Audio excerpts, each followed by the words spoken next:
So on the way here, I kept thinking, like, what can I share about Rich? And I kept coming back to this one story. So about 17 years ago, I am very green behind the ears, wet behind the ears, whatever the right term is. I'm a section sales director working for a cigarette company, and I'm going to SCACS, the South Carolina Association of Convenience Stores, for the first time. And I'm trying to make my mark, and I'm very excited, and I realize there's Rich Mayoni. He's the president, right? And I'm a nobody. And I go up to Rich and I say, you know what? I'm brand new in Charlotte. I'm from North Carolina, but I had just moved to Charlotte from Virginia because with Philip Morris, we moved around quite a bit. And I go up to him and I say, I really want to be on the board. And he goes, well, you can't, Carly, you'll appreciate this. He goes, you can't be on the board because we only have one cigarette vendor a year. He said, we already got RJ Reynolds, and so you cannot be on the board. And I said, well, Rich, he said, that's the bylaws. And I said, well, that is just ridiculous because I really want to help. I really want to be on the board. And I said, why don't you change the bylaws?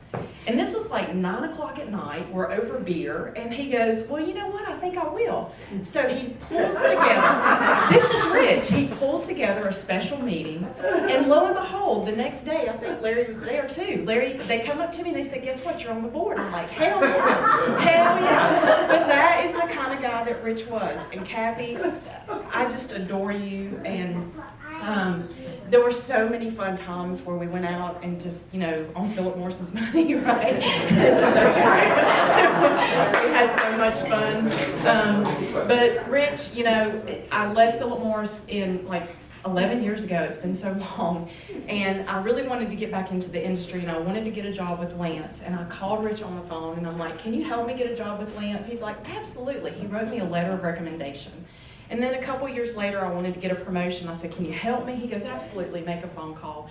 I mean, that guy, it's very hard to stand up here because I loved him so much. And it was, every 6 months or so, I would call Rich and, talk about career. But everything you guys said, I mean, he cared about each and every one of us. And he was just top notch and tough as nails. I mean, all the shit he gave you men, he gave it to the women too. I mean, tough as nails. And that was probably the thing I loved most about him, is he treated me just as tough as he treated you.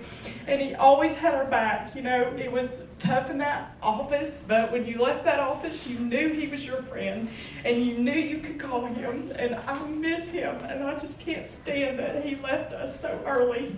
And Kathy, I love you, and I love your family, and call anytime. And I know Rich is looking down, and he's so happy you guys are here. He's so happy he can see you guys, and he knows you're with him, and he knows how much we loved him, even though he gave us a lot of shit.